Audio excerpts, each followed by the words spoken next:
Come unwrap some holiday magic this season in Denver, where the lights are brighter and the shopping is grander, where the season feels a whole lot more wonderful. Discover great hotels and more things to do at milehighholidays.com. The holidays start here at Baker's with a variety of options to celebrate traditions old and new. Whether you're making a traditional roasted turkey or spicy turkey tacos, your go-to shrimp cocktail, or your first Cajun risotto, Baker's has all the freshest ingredients to embrace your traditions. Baker's, fresh for everyone. Choose from a great selection of digital coupons and use them up to 5 times in one transaction. Check our app for details. Baker's, fresh for everyone. Welcome. My name is Andrew Dunkley, and I'm the host of the Space Nuts podcast. And it's so great to have your company here for episode 300. Count them. 1, 2, 300. Wow. We can't believe it. Fred can't believe it. Marnie can't believe it. The pets can't believe it. Before we get into the show proper, I'll just explain a bit about what's going on. We've got a couple of segments that we've set up if we need them, but we are going to encourage questions via the webcasts on Facebook and on YouTube. And Hugh, back in the studio, is going to be keeping an eye on those for us and firing them through to me, and we can just ask Fred ad hoc questions, which he absolutely loves. Don't you, Fred? Yes, especially when I know the answer.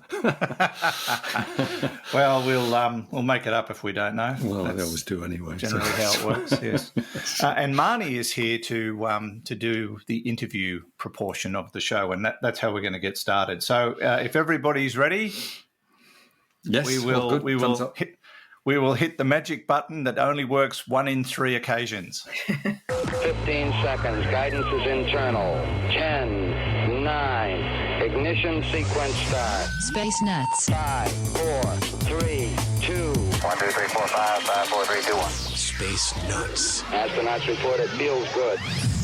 Hello again, and thank you for joining us on another episode of Space Nuts. It is episode 300. Oh my goodness, can you believe it? I can't even count that high. But here we are, and it's so good to have your company. I am Andrew Dunkley, your host, and joining me, as always, is the good Professor Fred Watson, astronomer at large. Hello, Fred. Hello, Andrew. Episode 300. Who would have thought it? I know, and it's so hard to believe. I nearly didn't make it, Fred, because one of my colleagues at the radio station has called me on the weekend and said, I've got COVID, Andrew, just thought I'd let you know. Oh, no. And we work closer together at the station than anybody, so I've been on ready alert. But so far, so good. But that doesn't mean much, does it? But look, I'm here, and that's the main thing. Now, Fred, we've got a lot to get through today. We've got bloopers, which came from the audience, a request for bloopers. And there's a couple of topics we might be able to discuss pending the live question scenario. And, of course, we've got an interview segment. Would you like to introduce us or reintroduce us, because Marnie's been on the program before, to our interviewer extraordinaire? Well, our interviewer extraordinaire just happens to be somebody who's sitting not in the next room to me, but about 3 rooms away. That's right. Who knows both me and you very well. She knows me better than she knows you, Andrew, as you might expect. She doesn't want to know me. No. Well, we weren't going to say that. So Marnie and I have been a team for 15, 16 years now, and we do all kinds of exciting things, and Marnie is the mastermind behind all that. Her background is in travel and events, and so we have travelled all over the world taking science tours to some of the most exotic places and had a ball. And in some of the places we go to, we come back with COVID-19, which is what happened on the last tour. You get, look, our tour groups get every facility that you might want. So we thought it would be brilliant if Marnie was able to partake in episode 300 and to put the screws on both you and me in terms of difficult interview questions, ones that we perhaps would hope nobody would ask. Didn't know I was going to get raked into this. So. I'm usually the one asking the questions. You know that. You are, that's right, yeah. Well, it's my way of getting my own back on you. So, ladies and gentlemen, and boys and girls in the listening audience, let me introduce to you Ms. Marnie Og, the Executive Director thing of the Australasian Dark Sky Alliance and Dark Sky Traveller. And conversation podcaster. And yes, Dark Sky Conversations podcast. So she's got the Dark Sky Conversations T-shirt on. I did, and it does say "thing" on a business card too. That's my official title. And I have to say how delighted I am here to be here with you, gentlemen, today as your backup guest after your very special guest. It is a real honor to be the backup. Yes, we had 2 dropouts, so you were third string. Okay, thank you. That makes me feel very, very privileged. Well, we thought we'd get this off to the adequate start that we're all used to. Well, you may as well start as you finished. Yes. Yes. Yeah. Well, it's over to you, Marnie. Yeah. Hit us. That was. I have to say, congratulations. 299 episodes ago, and probably a couple of months before that, Fred came to me and said, "Oh, Andrew Dunkley wants to do this podcast," and I said, "Why? It'll never work. You'll never get an audience. No one will listen to you. You've got better things to do with your time, Fred." But the question remains, why? Why did you do it? So, Andrew, I'll throw that to you. I used to interview Fred every week on my radio show when I worked for the ABC, and it was one of the most popular segments that I did. You can do the hard yards with the politicians and all those other people in your program and talk turkey about the economy and all that stuff that really excites me and puts a breakfast audience to sleep. But more people would ask me questions like, and you're going to love this, they'd say, is Fred really as nice as he sounds? No. It's true. That was the most common question. And it was the most popular segment, even though if you ask Fred a question, you can sit back and relax for 20 minutes until he finishes the answer. But that's and when it came time for me to move on and, left Fred swinging in the breeze, I ran into Hugh one day down in Sydney, who also left the ABC around the same time as me, and said, "What are you up to?" He said, "I've started a podcast company." I went, "Oh, interesting. What are you looking for?" He said, "Oh, anything and everything." He said, "Have you got any ideas?" I said, "What about Fred Watson?" And his eyes lit up. And that's kind of how it happened. Because it was such a fun thing to do and it was so popular, I thought it would translate well into a podcast. And so we bit it off and we've been chewing ever since. Yeah, no, fantastic. We're seeing how it, just seeing how it goes. See whether, still in test phase. See whether it's worth keeping going. Yeah. Well, don't listen to your wife, Fred, because she's got no idea. Yeah. Well, we're just taking the same approach as Virgin Galactic. We'll lift off eventually. Eventually, yeah. So I guess that kind of leads me to the next question. Most some podcasting school, which of course I haven't attended, and I don't think you have either. Most people talk about the conversational style working. That obviously works between you guys. You banter backwards and forwards.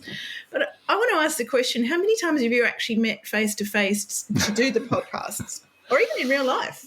To do the podcast, we've been face-to-face once in 300 episodes. Fred just dropped into Dubbo one day and came to my office and we just recorded it on my work desk through the computer, sharing a microphone, old-fashioned style. But no, only once. And how many times have we seen each other face-to-face in 25 years, Fred? Probably... It would be half a dozen, probably. Yeah, it would That's be. about it. Would be. Because Andrew's been, when you were connected with the ABC, you were kind enough to act as MC for some of the events that we put on, particularly the Alison Levick Lecture. I remember in Dubbo one time with Penny Sackett as the speaker, and you hosted that. So we have done stuff together. Actually, I think half a dozen is an underestimate because you might remember there was a period when I used to come into your studio every month to talk to Lisa Hampshire. Yeah, that's right. On mornings. We had an hour-long Q&A session, which resulted in the book, Why is Uranus Upside Down? That's where most of those questions came from. How many questions did you get on that show? Well, in the book, there are 148. Yeah, I don't think there were that many. There were great questions as well, and a lot of them, Dubbo, for our listeners, is in regional New South Wales. It's a town that is surrounded by a lot of open country, and a lot of people who live on the land and work on the land actually listen to that show, and they were the ones who could get out and look at the night sky and see it in all its glory. It was fabulous. Some of the questions we got, really detailed ones about, what they could see in the night sky. Fantastic stuff. Just a quick piece of homework. I understand we're having trouble getting out on Facebook at the moment, but we're working on YouTube.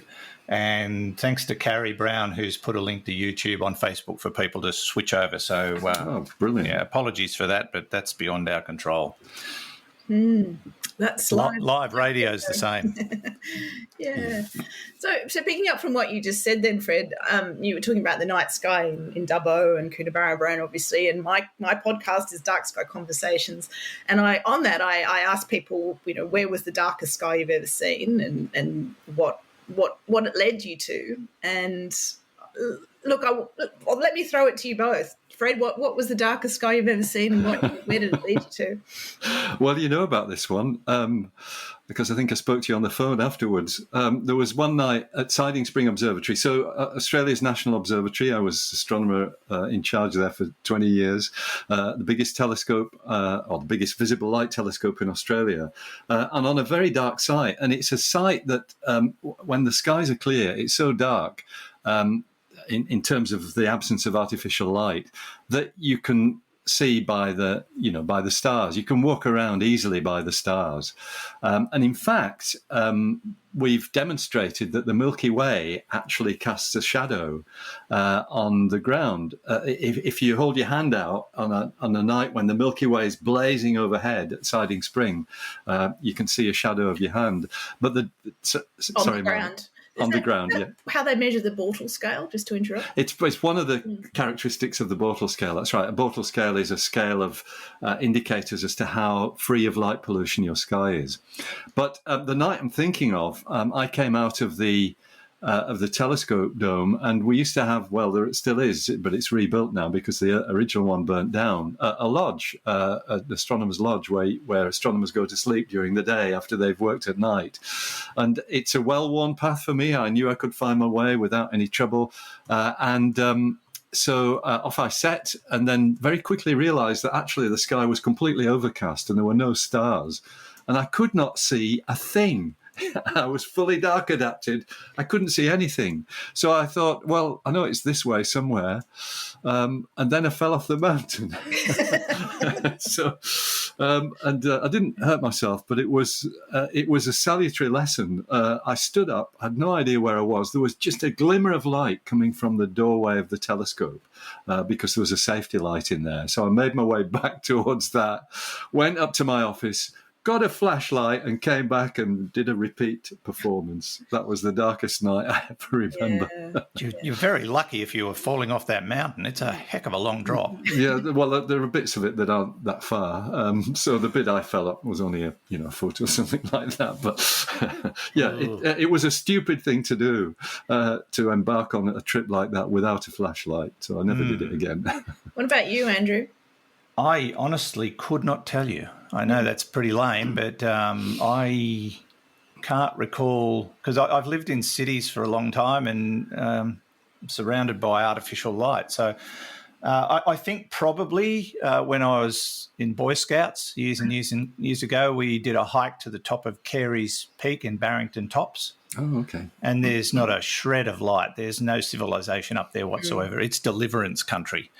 And, it was particularly dark that night because it was overcast, it was cold, it was, as it turned out, right next to a 100-foot cliff we didn't know was there. So it turned out the next morning we'd camped right on the edge of it and didn't even see it. So that was probably our darkest night, the darkest night I've experienced. Yeah. 2 near misses there with darkness. It was pretty near miss. Yeah, we had no clue, but it rained for the 2 days we were up there, and we just lived in flowing water because it was torrential rain in a campsite. It was about as much fun as pulling teeth, I think, but we still talk about it. I think the funniest thing was on the way down, one of my mates was desperate to relieve himself, and he did. And he wiped his bottom with stinging nettle leaves. Poor Andrew. Wasn't me. I'll never forget it. Yeah. No. Excuse me. So we didn't get to see any stars there at all. It was just... well, he probably did. Yeah, he saw a lot.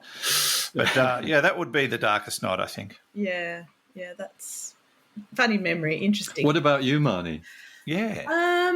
You dark skies aficionado, you. Yeah. Yeah, actually, I still think Siding Springs got some of the strongest memories for me, with taking groups up and showing them the night sky and walking through dark places and just thinking, people saying, "I need my torch, I can't do this," and it's still quite light. We've become very habituated to have light in our environment, even when we don't really even need it. I was going to think, I did think of a story, but I can't. Yeah, no, I can't think of one. Oh, you could work in radio the way you forgot that. No, because what I was thinking of was to talk about the fact that, I would have thought that your interest and enthusiasm for space may have been started by dark sky experience, and because often when I ask my podcasters, that's what they say. They were attracted to their profession from it. So, and then maybe what would you have done if you hadn't been doing Space Nuts podcasts and interested in space? What would have been your thing? And you talked about near misses, Andrew. Maybe it's golf. I adore golf. I love playing. It really gives me somewhere to vent. But I would have done that anyway. But my first love is radio, and I just see podcasting as an extension of that. It's a similar process. It's really just a more casual approach to interviewing and dialogue between hosts and guests, and radio is basically that. And I'm still doing radio, so I'm still doing what I love to do every morning on top of a full-time job, on top of this, on top of writing books. The plan is to wind back sometime this year, but I just enjoy it so much. I don't really want to stop. Why stop doing something that you've been paid to do all your life that you love? Yeah. So what about you? I'll keep doing radio for sure. Yeah. Fred, did you want to? What would I have done if I hadn't been doing podcasting? Oh, well, as you know, the other great love in my life is music. And, I thought you were going to say me. After you, my other great love is music. And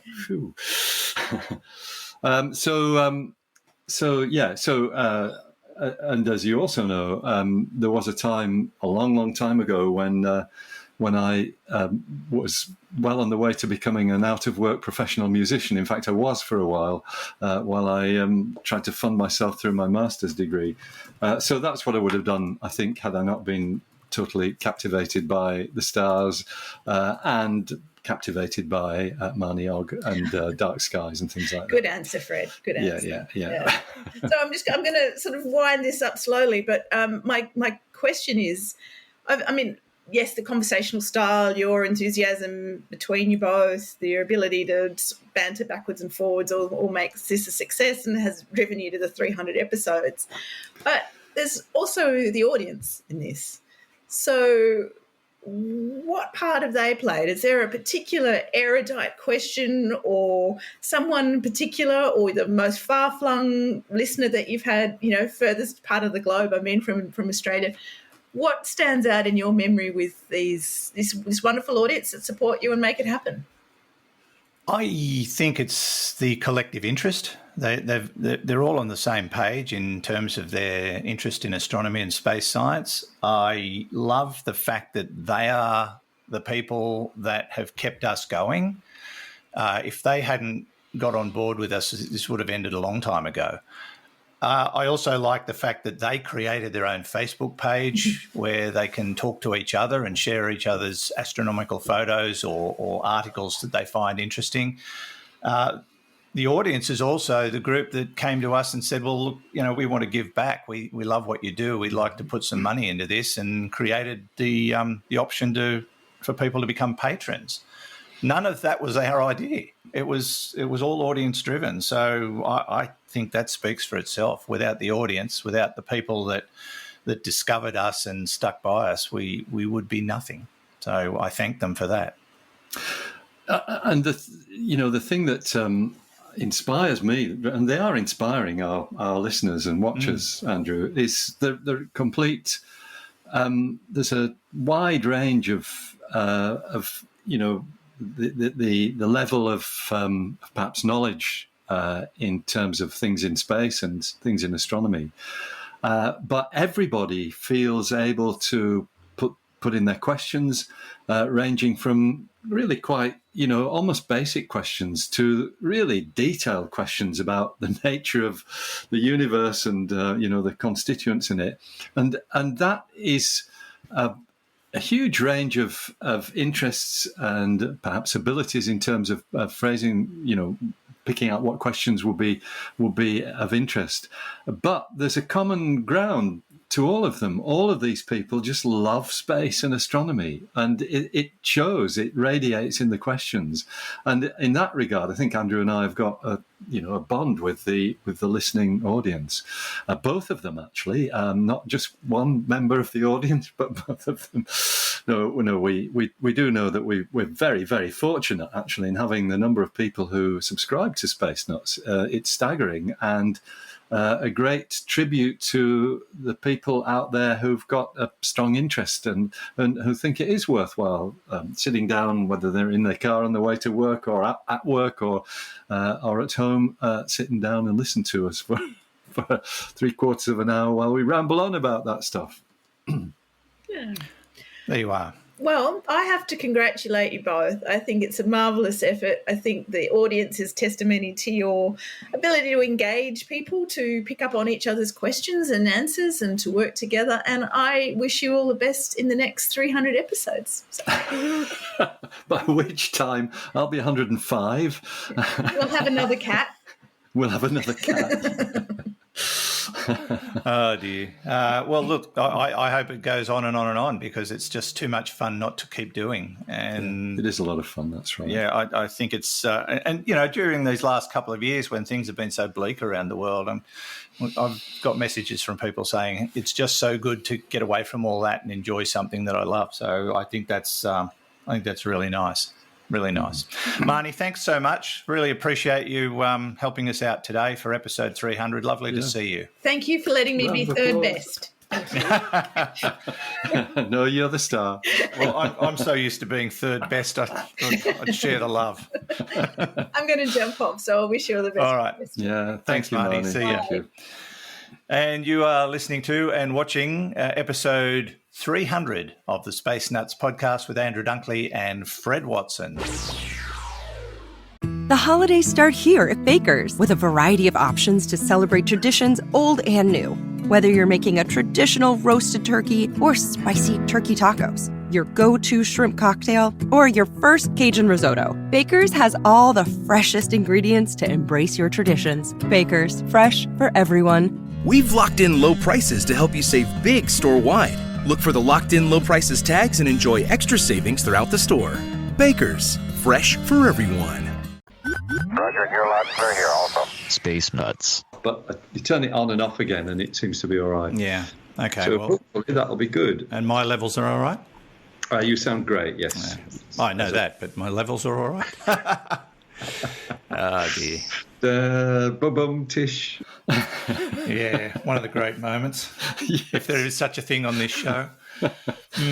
Now, I want to encourage people to send us some questions without notice for Fred. So if you would like to do that, you can do that on the YouTube chat, because we're still having trouble getting Facebook to work. But I know lots of messages are being spread around on Facebook to get people to hit the YouTube link so that they can watch. And I know it's working because I'm looking at myself right now.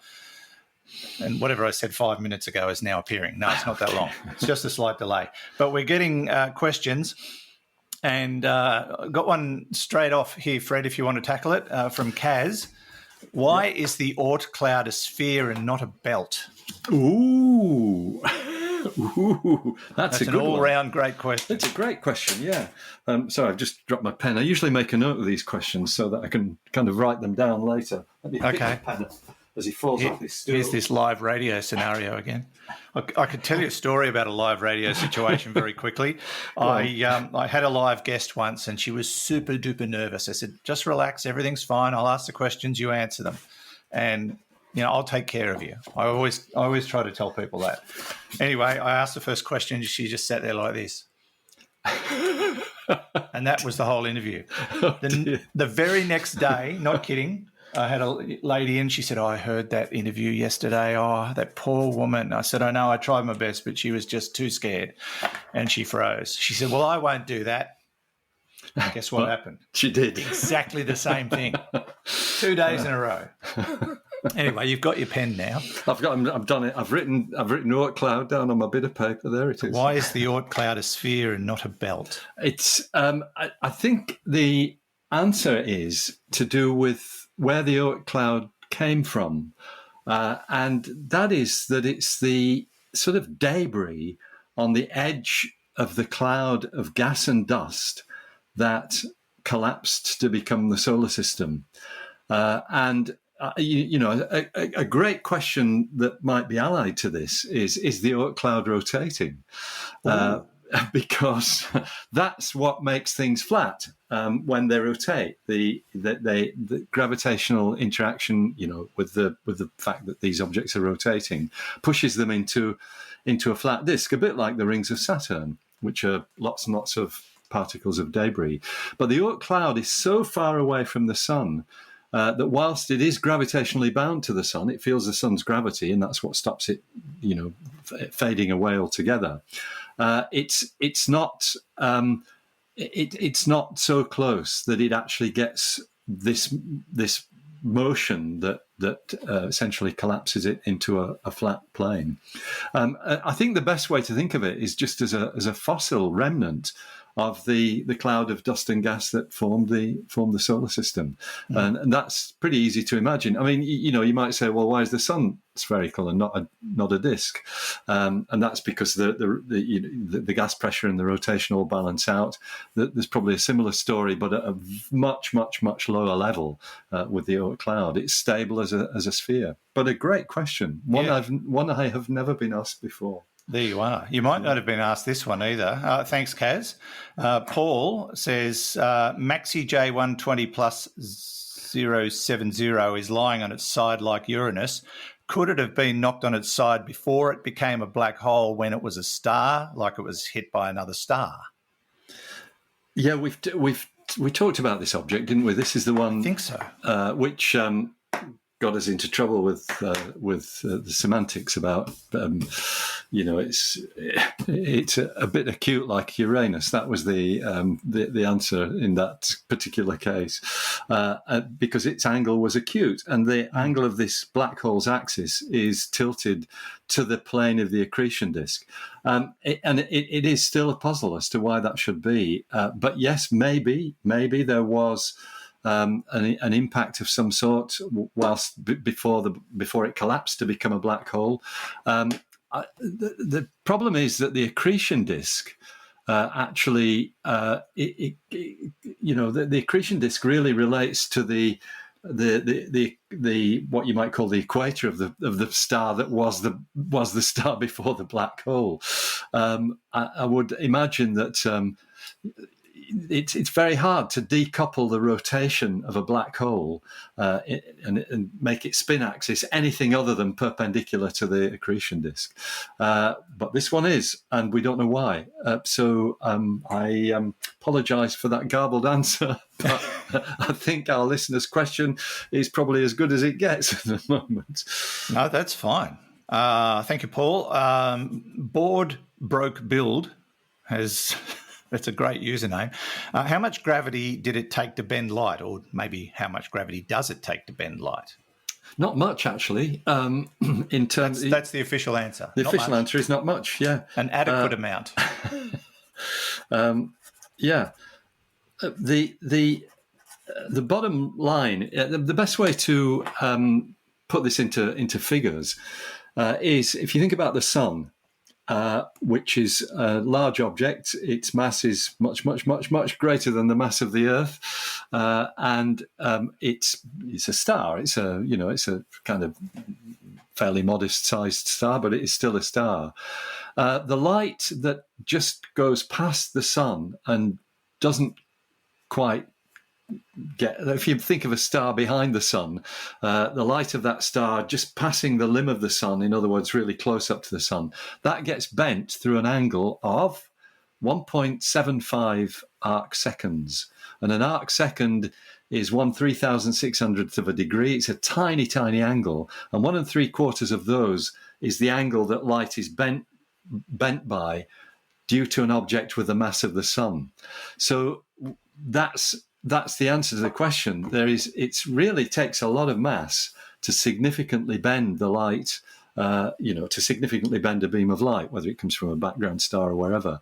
And that's why the most prominent effects of what we call gravitational lensing, which is a result of this, of light being bent by gravity. The most obvious examples of it come from clusters of galaxies. That's where the bending is at its most, because they are the most massive objects in the universe. A mere star like the sun bends it through 1 3/4 arc seconds. That was the angle, by the way, that was measured by Eddington in the 1919 eclipse that demonstrated that Einstein's theory was correct. Okay. Now, I have a question from Dipper. Where do we go when we reach the limits of our solar system? Mars, moons, then where? Do you mean, I guess, in terms of exploration? Well, I think in terms of of the geography.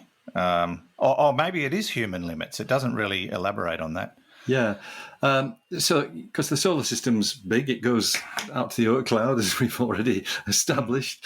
But where would, certainly in terms of the robotic exploration of the solar system, everywhere is the province of these robots, from Mercury, from the sun's atmosphere, in fact, with the Parker Solar Probe flying through the corona at the moment, out to the furthest object that we've ever visited, which used to be called Ultima Thule and is now called Arrokoth. That's funny little, it looked like a snowman, but it's actually two disks joined together, way out beyond the orbit of Pluto. So all of these places have been explored robotically. But in terms of human exploration, Mars is clearly number one in terms of it being the most similar object in the solar system to the Earth. It is still dramatically different, but it's the most similar object, and probably the easiest for humans to actually get onto and walk on. But I think, yes, the moons of Mars are other places that might actually be intriguing for human exploration. And in fact, a number of people have suggested that the biggest moon, or the bigger moon of Mars, Phobos, would be a good staging post for to mount a base from which to explore Mars, because it's a lot easier to get a spacecraft to touch down on an object like Phobos, which has got virtually no gravity. I can't remember the figure. If I remember rightly, the escape velocity on Phobos, I think it's 43 kilometers per hour. Oh, you could get off on your push bike. You nearly do it on your. Well, that's right. Nearly do it on your push bike. In fact, yes, I've exceeded that on my push bike. I've been up to 50 on mine. Yeah. When I was 16, I couldn't do it now. No, yeah. Anyway, yeah. So I think that's a really good suggestion. I'd love to see people walking on Titan, Saturn's moon Titan, with its lakes of frozen hydrocarbons. But imagine the spacesuits you'd need to keep you warm in a surface temperature of minus 190 Celsius. No, thank you. No, I don't think so either.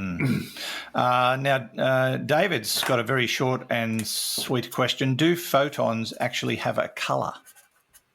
Well, yes, in relation to their to the energy that they carry, and I mean, if you grab a photon, it doesn't have a color; it's just a packet of energy.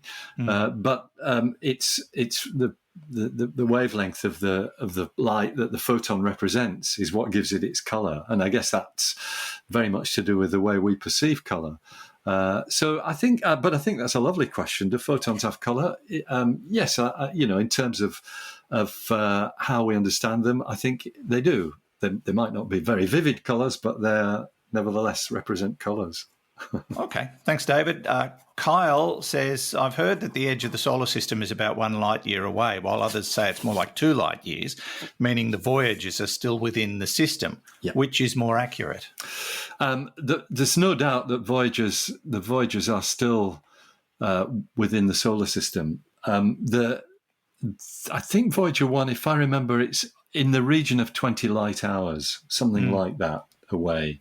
So nowhere near light years yet. And yes, that figure of 1 to 2 light years is about right. It's that's the sort of radius, we're not exactly sure, but that's the kind of radius that we think the Oort cloud is at, something like 10 to 20% of the distance to the nearest star, which would be in the region of a light year. That's a huge distance still, isn't it, though? It's a monumental distance, yeah. So, well, the Voyager 1, the most distant human-made object, people talk about it having left the solar system, and it's not really the case. What it's left is the sun's magnetosphere, what's called the heliosphere, the region of the sun's magnetic influence. So it's crossed that boundary between the sun's magnetic influence and the general magnetism of interstellar space. And in that respect, you could say it's left the solar system, but physically it hasn't. It's got a long, long way to go before we can say it's left the solar system. Yeah, there was a big song and dance about when it passed through what they called the heliopause, wasn't it? That's right, yeah. Because it made some weird sound in its transmission. And they went, it's out of the solar system now. But yeah, the trouble is, I think it was Voyager 2 that crossed the heliopause and then crossed it again. And then crossed it again. Because it wasn't a constant. Because it wobbles, that's right. Yeah. The heliopause is a fairly bubbly thing. You know, it's a kind of surface where magnetism changes, but it's not static, as the magnetic field of the interstellar space and the sun change. Ben says, I have a question. With the increasing number of assets being deployed into space, how do we continuously monitor them all and retrieve their data, considering they are in constant motion? Yeah, well, that's right. That's the job of, these various agencies that do exactly that. The radar systems that track these objects, the communication systems which are all over the world that talk to them by radio. It's a big operation, and there are international bodies that sort of oversee a lot of that, but much of it devolves down to national bodies and the particular commercial entities that are controlling these things. So it's a mammoth task, but it actually works. I think it's, oh gosh, I'm pulling numbers out of the air here. If I remember right, it's in the region of 20,000 objects that are tracked. These are things bigger than 100 millimeters across, tracked by radar. So to have a database of all, where all these things are is really important. And I might just add a comment here, Andrew. Sorry to ramble on about it, but it's okay. One of the things that astronomers are asking for from the space industry, in the light of these satellite constellations that are about to make a huge contribution to the artificial brightness of the night sky, astronomers don't want to have their exposures, their images, destroyed or interrupted by a satellite going through it. And if you've got that number of satellites, the key piece of information that you need, if you're going to, close the shutter while the satellite tracks through, which is one way of doing it, you need to know exactly where that spacecraft is within almost a few meters. Now, that information is not currently publicly available. So it's a big ask of the space industry to make that sort of data, or those kind of data, available to the astronomy community and probably the general public at large. This next question from Honor dovetails into that nicely. Will the next generation look up at the night sky and see thousands of satellites and space junk travelling across the sky? What is being done to get rid of space junk? Well, that's the $64,000 question, the sting in the tail there. What's being done about it? Yeah. And really, it's actually quite a contentious issue.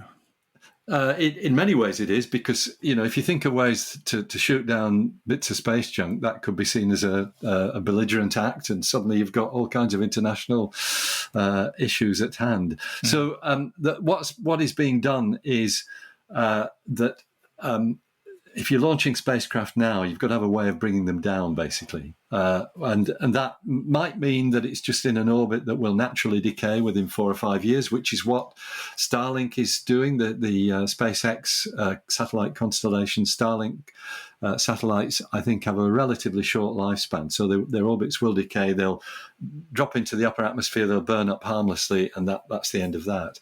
But there are many, many more spacecraft that are a much bigger problem. They're in higher orbits. There are been a number of experiments that you and I have talked about several times, Andrew, about how you might send, sweep up satellites up there to try and grab things, either with some of them have got grappling irons, some of them have got nets, some of them are magnetic. Harpoons, yeah, there's a harpoon was one of them too. Different methods to try and grab spacecraft. So you kind of put a brake on it, so it naturally then decays, its orbit decays into the atmosphere. Yeah.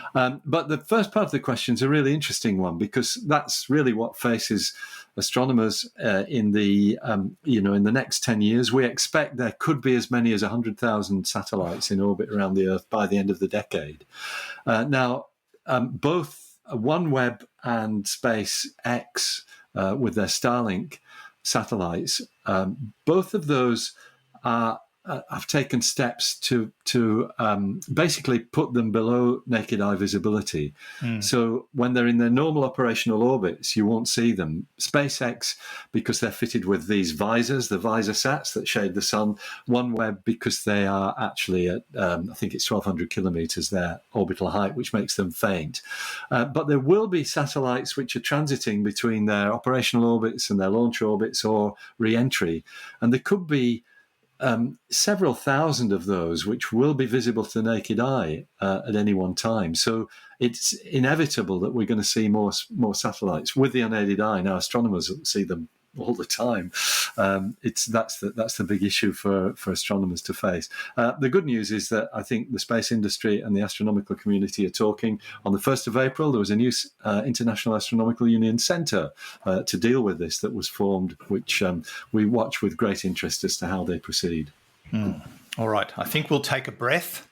Okay. And then do you want to just tackle one of the topics that you offered for this week? Why don't we talk about the moon? Yes. Yes, indeed. All right. We're going to take a little break. It's only going to take a few seconds from Space Nuts episode 300. 300. O'Reilly. It's Superstart Battery Month at O'Reilly Auto Parts. Get up to a $25 gift card after rebate with the purchase of select Superstart batteries. Our professional parts people will test your old battery for free and recommend the right battery for your vehicle. For power, performance, and reliability, choose Superstart batteries only at O'Reilly Auto Parts.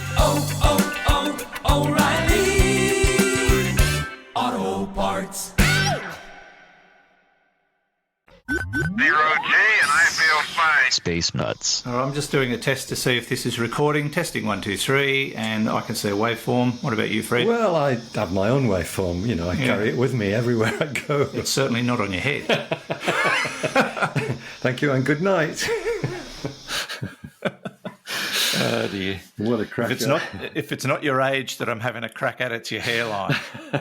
Not that I can talk. No, well, you're doing better than me, Andrew, but you're still a way to go yet. Yes, I suppose. My dad's still got a full head of hair and he's 84, so I've got my hopes up. Now, let's get on to this interesting topic about the moon.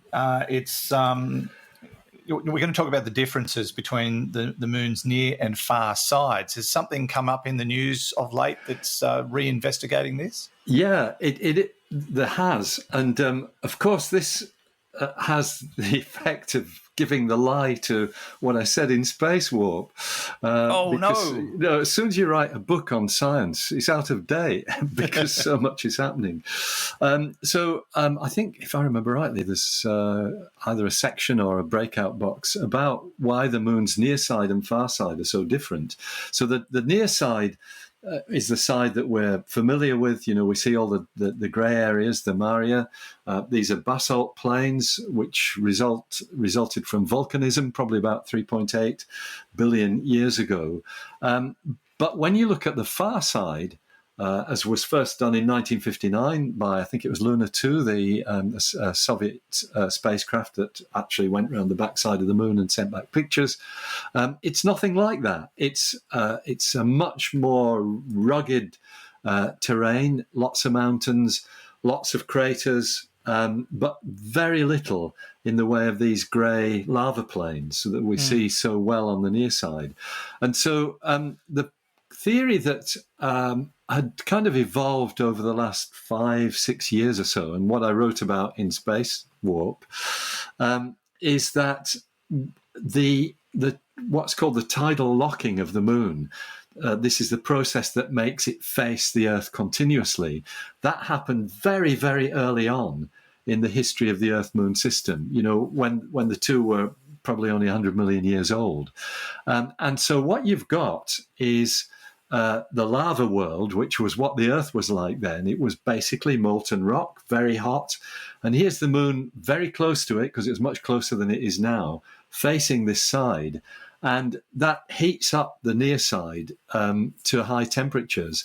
And what that does is stops what you might call rock-making chemicals condensing onto it, the silicates, which would be vapor at that time. You put a cold surface there and the silicates condense onto it, and suddenly you've got rock.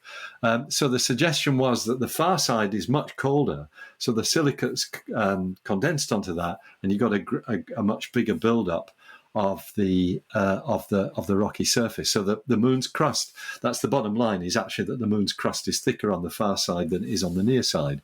On the near side, it's so thin that it had lakes of lava on it. However, cut to April 2022, and we have a new theory which has come from lunar scientists in a number of institutions, principally in the United States, at Purdue University, Brown University, Lunar and Planetary Science Laboratory in Arizona, Stanford, the whole lot of institutions, including, of course, NASA's Jet Propulsion Laboratory. This theory links the thickness of the rock on the far side with another phenomenon, it's actually a feature on the moon, which has been known, again, since the early days of lunar exploration. On the backside of the moon, near the South Pole, is something called the Aitken South Pole Basin, which is probably one of the biggest impact basins or impact craters in the whole solar system. So very early on in the moon's history, something whacked that and created this basin that we still see. Now, what's happened now is that these scientists have linked the impact that created the South Pole Aitken Basin with the thickening of the moon's far side, because they've suggested that impact would have sent, as they describe it, a massive plume of heat propagating through the lunar interior. And in particular, that plume of hot material would have carried some of the elements that actually themselves produce heat to the moon's near side. In other words, you swipe the moon's backside near the South Pole with an impacting asteroid or something, and you get a success or a progression of elements within the moon's mantle, the moon's interior, that go up the lunar near side. And those elements, actually, they've got a rather nice acronym. They're called CREEP elements, CREEP being KREEP, and what it stands for is K is the potassium, REE is rare earth elements, and P is phosphorus. So potassium, rare earth elements, and phosphorus, it makes creep, and those creep materials apparently have according to this theory, have kind of gone up on the underneath the surface of the moon, but contributed to heating on the near side. It's a really interesting theory, which I like because it links this gigantic impact basin, the Aitken South Pole Basin, with what we see on the near side of the moon and the difference between the near side and the far side. So a lot of computer simulations have been done. Pretty well every simulation that these scientists did actually produce a thinner crust on the near side than on the far side, exactly as we see. So this looks like being a pretty credible explanation for for that mystery of why the far side crust is thicker than the near side crust. Sounds like a rewrite is required for it. Well, that's right. Actually, it's interesting. I don't know whether you know this, Andrew, but tomorrow this afternoon I'm heading down to Canberra because the National Science Centre, which is called Questacon here in Australia, tomorrow they're launching the book. They're doing an official launch of Space Warp, including putting it on a rocket, I think, and sending it up to do the real thing. But one of the questions I know I'm going to be asked is, what would you rewrite in the book in the light of present-day knowledge? This is exactly it. It's exactly there it is. Yeah. Gosh. Yeah. All right. And we've had a misfire. I knew that would happen at some stage, but that's okay because I am organised for that. Oh, are you? Yeah. Oh, look, one of the things in radio is always have a backup plan. So here we go. Okay, we checked all 4 systems and team with a go. Space Nuts. And the analysis that has been done with the Hubble telescope demonstrates that we are looking back 13.5 billion years. I beg your pardon. Let me get the right number. 13.8. Sorry, Fred. I'm going to stop you for a second. Oh, boy. I was trying not to cough, but it caught up to me. I just got to get some water. Get some water. I'll keep the recorder going. I can edit it later. Oh, dear. Poor old Andrew's snuck out of the room. He's disappeared into the ante-room looking for water to quench his insatiable instinct. It started as a tickle and ended up as a, I don't know what. But anyway, that solves that. I've given the editor a running commentary on your... Oh, have you? Oh, dear. Oh, the wonders of water. I feel better now.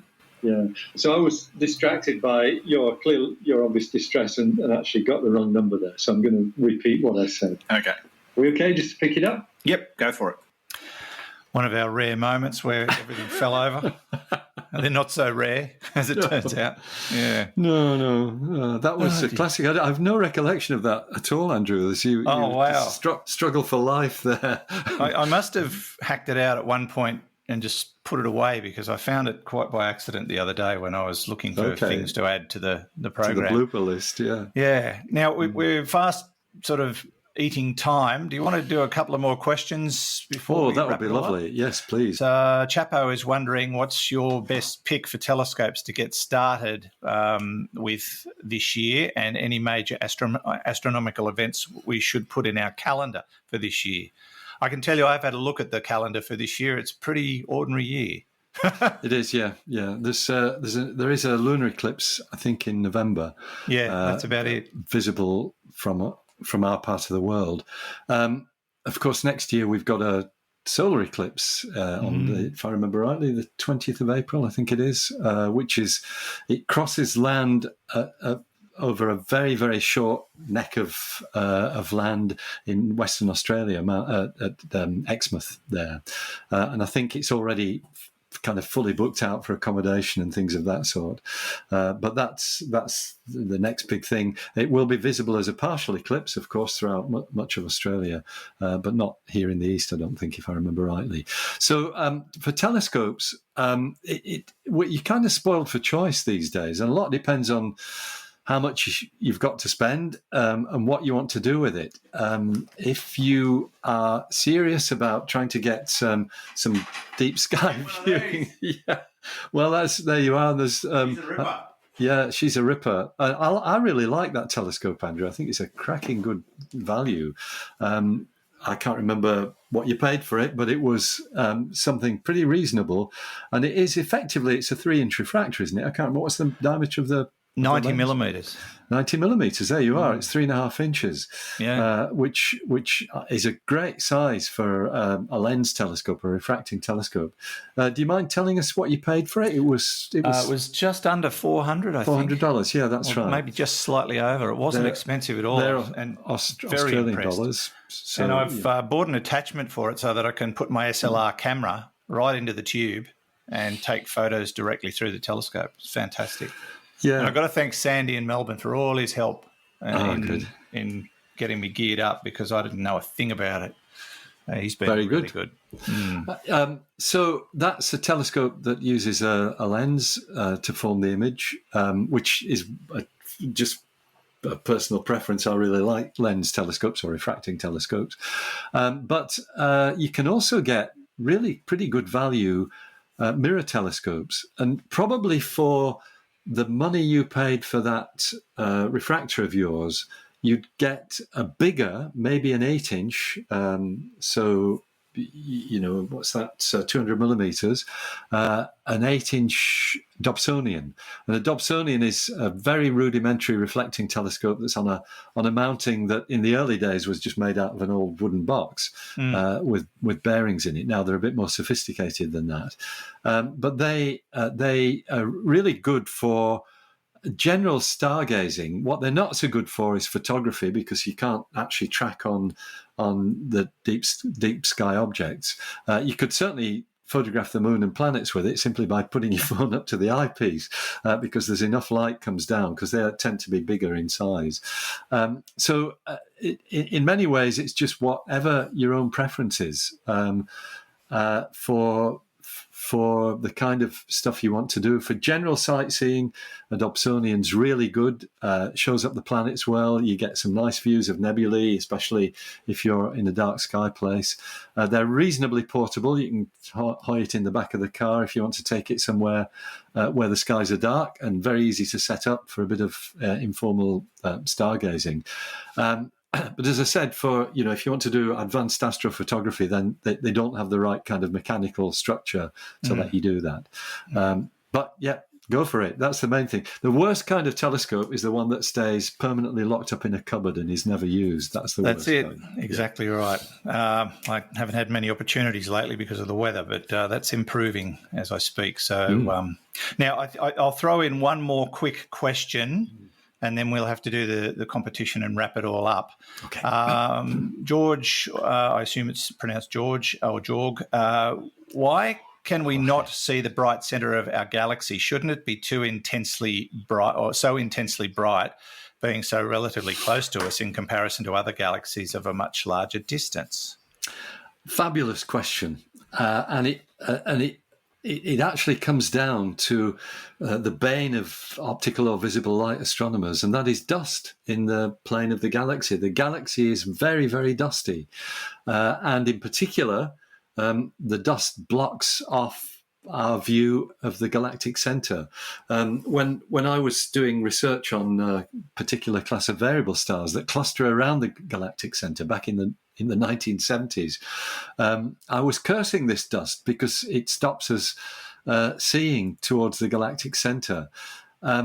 If you're in a dark sky place and you look at the constellation of Sagittarius, which will be in our winter months, the middle of the year, summer months in the northern hemisphere, you see that the Milky Way is at its widest there, but there's the central part of it is largely blocked off by dust. So the actual nucleus of the Milky Way, the bit that is really where all the brightness is invisible to us. And in fact, what I was doing in my research, this is, as I said, back in the 1970s, was using some kind of, they were almost like keyholes in the dust, a couple of them discovered by a scientist called Walter Baade in the 1940s. They're called Baade's window. Well, there were a couple of them, and I was peering through Baade's window, trying to see these stars in the central region of the Milky Way. Now, modern day infrared telescopes penetrate that dust, so we've got a much better view of the centre of the galaxy than we had before. But of course, that's not with the naked eye. If the galaxy was dust free, we would have a blazing night sky with the Milky Way looking so gorgeous in the middle of the year. It would be very, very spectacular indeed. But it's the dust that stops us seeing it. There it is. It's just dust. It is. It's just dirt. Dirt, really, yeah. Yeah. And that's where we're going to wrap up episode 300. Thanks for all your support. It's been fabulous. We never thought we'd get here. Thanks for taking part in the live webcast today. We did have some glitches, but that's the internet for you. So hopefully we got through to as many who endeavoured to watch as we could. And, of course, we'll be back again next week with episode 301. Fred, thanks as always. Without you, we would be nothing. We really appreciate everything you do. Thanks so much. And thanks to you, Andrew. Well done putting up with me for 300 episodes. Well done again. That's the easy part. You putting up with me. That's the tough bit. But well done to our audience as well. It's fabulous Indeed. that people are that interested. We'll talk next time. We will. That's Fred Watson, astronomer at large, Professor Fred Watson, mind you. And back to Hugh in the studio, who's been working his tail off to keep everything going today. So thank you, Hugh. Appreciate that and everything you've done for us over the last 4 or 5 years that it's been running. So amazing work. And from me, Andrew Dunkley, don't forget to visit us on our website, spacenutspodcast.com or spacenuts.io. Keep those messages. Sorry we couldn't get to all the questions, but feel free to message them through to us on our website. We will pick them up later, as we will the stories we didn't get to go to today. But thanks again. Lovely to have your company on this, the 300th episode of Space Nuts. We'll see you soon. Space Nuts. You've been listening to the Space Nuts podcast. Available at Apple Podcasts, Google Podcasts, Spotify, iHeartRadio, or your favourite podcast player. You can also stream on demand at Bytes.com. This has been another quality podcast production from Bytes.com.